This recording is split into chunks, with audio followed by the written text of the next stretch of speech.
Ito ang Biyahe by DJ Lala Banderas.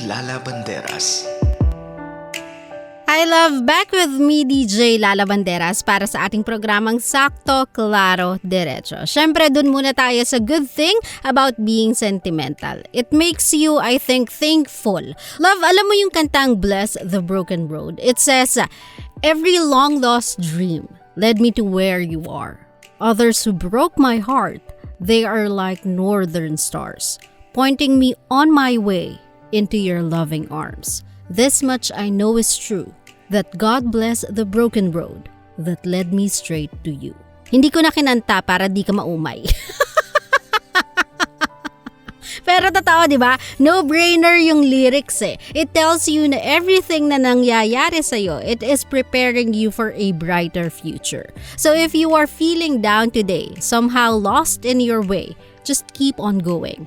Being lost leads you to new discoveries. Just keep the faith and you will be led to a place where you truly can shine. I-treat mo ang nakaraan as snapshots of the past that will constantly remind you how far you have gone. And just saying, you are doing great, my love. Klaro? Ikalawang punto about being sentimental. And this time, doon naman tayo sa bad thing about it. Love, remember what I told you earlier, that you have to treat yung nakaraan as snapshots of the past to remind you how far you've gone. You may take the lesson, but leave the pain behind. The thing about being sentimental kasi, it makes you hold on sa nakaraan. And sometimes, alam naman natin to, you need to let go. Holding on sa pain, sa galit, makes you slow down. Or worse, it draws you back kung saan ka nagsimula. So if you want progress, if you want good things to happen for you, you have to let go of that pain. Take the lessons as you go and keep learning from it. There's a reason, my love, why may mga tao at pagkakataon na parte na ng nakaraan natin. It is simply because they do not belong in our present and they do not deserve our tomorrow.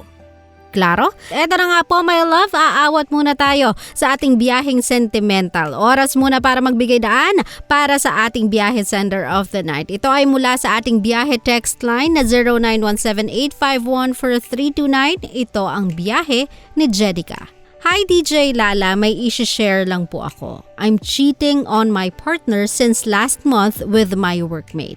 Ang malala, the guy has a family, DJ Lala. Hindi ko alam yung gagawin ko kasi I'm in love with this guy but I cannot let go of my partner. I need your advice. Thank you, DJ Lala.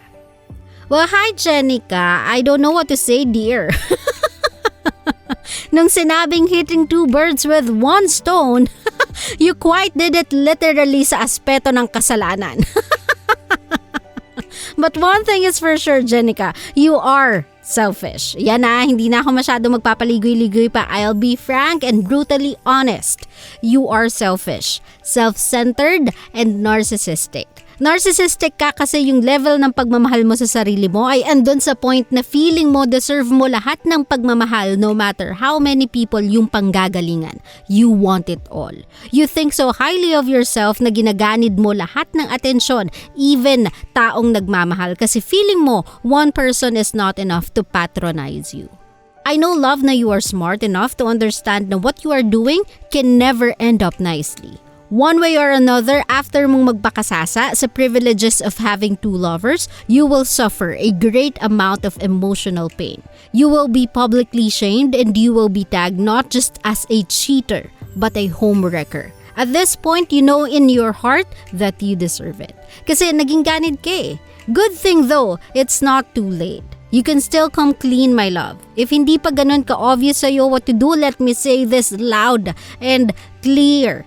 Let them both go. Hindi mo mahal yung partner mo. Kailangan mo lang ng security. Hindi mo din mahal yung second mo kasi you only love the thrill you are getting out of it because you are doing something na bawal. You are not in love. You just want the idea of being in love kasi you don't know how it feels. To love someone, my love, is like this. When you love someone so much, you are going to be willing to risk it all for them than to see them in pain. That is love. So Jenica, fix yourself and do what is right. We cannot change what is about to come dahil sa ginawa mo, but we can still save your future. We can still somehow alter what's about to come, but you have to do it now. Wala nang last kiss, eme-eme, long goodbyes, drama anthology, and speeches. Just quit. I'm telling you, my love, walang win sa dulo nito. Lahat to pain, lahat to suffering, lahat to regrets. So if I were you, just quit now, then prolong the agony and prolong the inevitable. Klaro? I hope, Jenica, na untog kita. Para itigil mo na yung kalokohan mo. At kung ikaw ay katulad ni Jenica, same way goes to you or same thing goes to you, please stop now. Don't be a homewrecker. Don't be a cheater. That's not something you can be proud of in the future. Just stop, okay? At kung gusto mo ding mauntog parang si Jenica, then send your problems over at my Facebook page, DJ Lala Banderas, or Biyahe text line 0917-851-4329. Love, eto na nga po ang huling punto ng ating biyaheng sentimental. Syempre, we will end up on a positive note, my love. Love, one good thing about being sentimental is you learn to appreciate things in a different level. Let's take into example yung music. Yan. We have some good music ngayon, but you can agree with me or not on this, but I think yung old songs natin ay better. Mas may puso, mas may recall, mas may connection siya to the generation na ginawa yung kanta. They have a story na you can understand, and meron silang certain way of reminding you ng memory of your childhood. We don't have that anymore today, no? Mahirap kasing i-associate yung memory ng childhood mo sa kantang Kimino, Kimino, Kimino, Taninanam, Tisanam, Butina. Diba hirap? Anong lesson ng song? Anong memory ang gusto niya iparating sa'yo?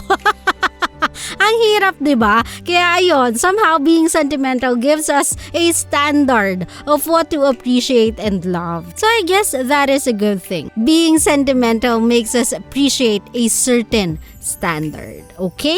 Nako, sa mga kabisyo natin, I think that's it for me tonight. Maraming salamat po for sticking with me sa ating 3-hour show ng Biyaheng Sentimental. And of course, if you like the show, you may follow my previous episode sa YouTube channel ng Love Radio Manila. Andun po ang Biyahe playlist. And if you wanna follow me on my socials, pwede din DJ Lala on Facebook, Twitter, Instagram, Laika, and TikTok. Nakasama niyo po ngayong gabi. My name is DJ Lala and you are tuning in sa aking programang Biyahe, ang programang Sakto.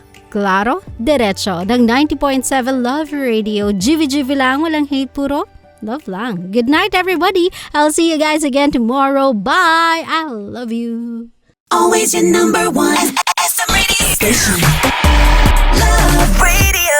Love, kung natuwa ka sa aming video, i-click mo na yung subscribe button at yung notification bell para naman notified ka sa mga bago naming videos.